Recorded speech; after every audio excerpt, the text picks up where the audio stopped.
A primavera está a chegar e com ela novos ritmos de leitura. Leia artigos de opinião e receba acesso antecipado a todos os episódios de Podcast Plus. Acompanhe a atualidade ao minuto. Assine hoje o Observador com até 58% de desconto e habilite-se a ganhar uma tote bag e um voucher da Livraria Almedina. Tudo em observador.pt. É 1h.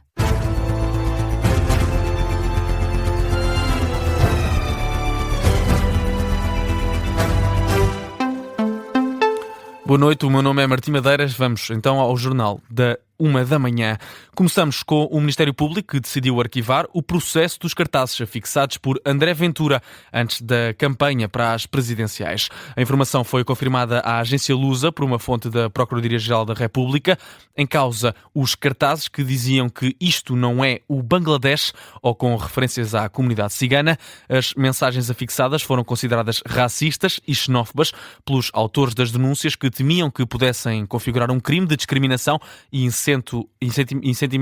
incitamento ao ódio e à violência. A Justiça fez uma leitura diferente. No despacho a que o NAU teve acesso, o procurador Carlos Rodrigues, do Departamento de Investigação e Ação Penal Regional de Lisboa, entendeu que as mensagens se encaixam na liberdade de expressão do discurso político. O inquérito aberto a 11 de novembro pelo Ministério Público está agora arquivado. Passamos ao mau tempo. A autarca de Alcácer do Sal queixa-se de que o município ainda não recebeu 1 cêntimo de ajuda para a reconstrução das casas afetadas pelo mau tempo e junta-se aos outros presidentes da Câmara na indignação perante as palavras do Ministro da Economia e Coesão Territorial. Manuel Castro Almeida admitiu que o processo de apoio à reconstrução das casas não está a correr bem e responsabilizou as autarquias pela demora na avaliação. Ora, Clarice Campos rejeita essas declarações, diz que é um processo complexo e convida Manuel Castro Almeida a ir ao terreno para verificar o trabalho que é feito. Aquela questão de introduzem-se umas fotografias e a pessoa recebe os 5.000 euros, põe-se mais umas justificações e recebe os 10.000 e está feito, não corresponde à realidade. E, portanto, era importante que se sentassem num espaço desses e tentassem fazer uma candidatura. Clarice Campos, em declarações à Rádio Observador, a autarca diz que o cenário é ainda mais preocupante no município de Alcácer do Sal. Em Alcácer isto ainda é mais grave. Nós estamos no Alentejo a trabalhar com a plataforma do centro.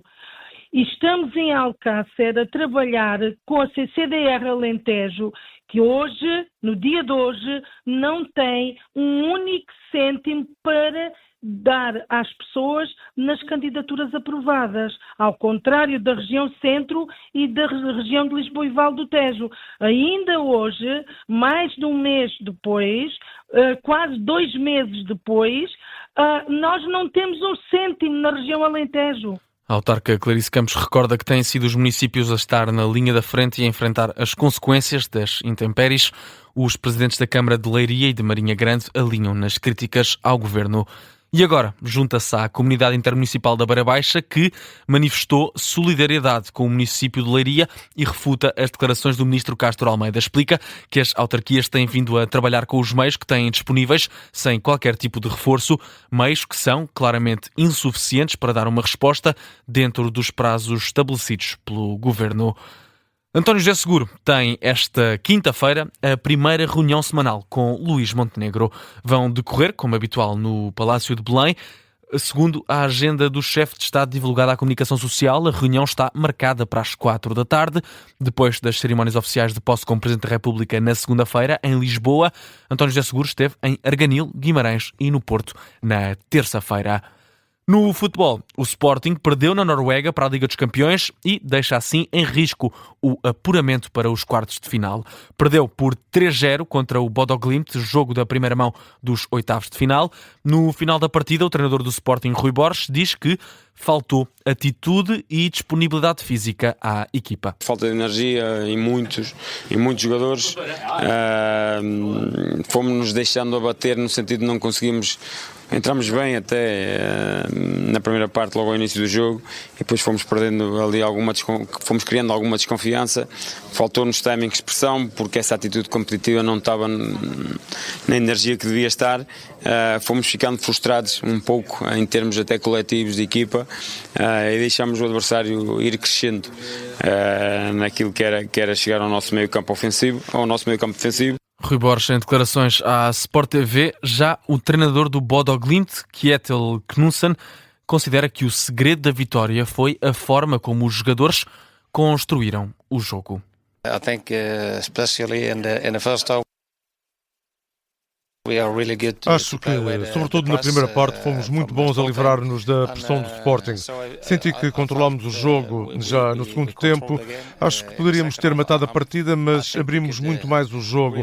Perdemos a bola e demos ao Sporting muitas oportunidades de contra-ataque.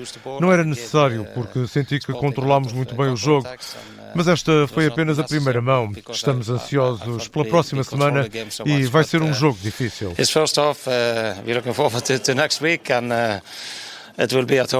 O treinador do Bodo Glimt também em declarações à Sport TV. As duas equipas voltam a encontrar-se na próxima terça-feira, dia 17, no estádio José Alvalade.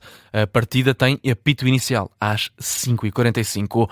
Dar ainda conta também que para a Champions League o Real Madrid venceu por 3-0 o Manchester City no Santiago Bernabéu. O Bayer Leverkusen empatou por 1-1 com o Arsenal. Já o PSG venceu por 5-2 o Chelsea. Passamos às notícias de âmbito internacional. Donald Trump afirma que os Estados Unidos venceram o Irão, mas que ainda vão ficar no território. Estão esta noite, durante um comício no Kentucky, e depois de várias declarações contraditórias, Trump afirma agora que só sai do Irão quando o trabalho estiver concluído. Não queremos sair antes da hora, não é? Temos de terminar o trabalho, certo? Nos últimos 11 dias, o nosso exército praticamente destruiu o Irão. É um país difícil. A Força Aérea Iraniana desapareceu. Desapareceu totalmente. Isso levou cerca de 3 horas. Donald Trump afirma que os Estados Unidos também destruíram todo o potencial nuclear iraniano desde a primeira hora, mas avisa que ainda assim não vai cometer o erro de sair cedo demais deste conflito. Ainda sobre o Irão, sobre a guerra no Irão e o conflito no Médio Oriente, no Líbano morreram 12 pessoas na sequência de ataques israelitas a este e a sul do país. Uma informação avançada pelo Ministério da Saúde libanês. As forças de defesa de Israel já tinham anunciado um ataque em larga escala contra o Hezbollah em Beirute, numa publicação na rede social X.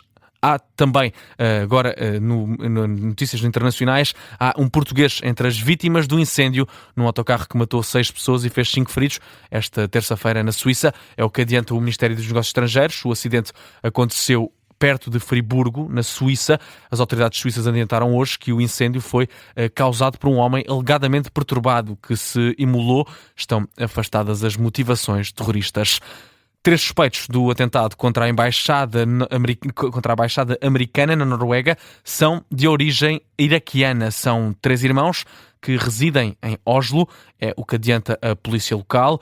Os 3 suspeitos, que têm aproximadamente 20 anos, foram detidos, não têm antecedentes criminais e vão ser levados a tribunal nas próximas horas para serem interrogados.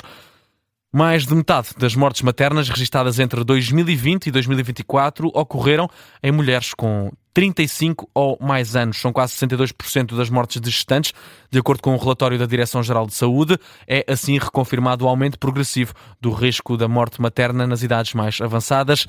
A DGS sublinha a necessidade de estratégias integradas de prevenção, vigilância e cuidados diferenciados ao longo de todas as etapas da vida reprodutiva. Temos ainda tempo para mais uma notícia. Neste caso, o Ministério Público acusou 15 arguidos, entre eles 6 empresas, por associação de auxílio à imigração ilegal. Trata-se de um alegado esquema que legalizou milhares de imigrantes com base em contratos de trabalho falsos e que gerou milhares de euros de lucros.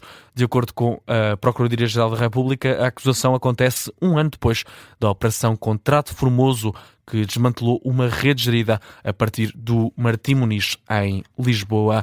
Notícia de fecho deste jornal da 1 da manhã. A informação regressa à 1h30. Até já.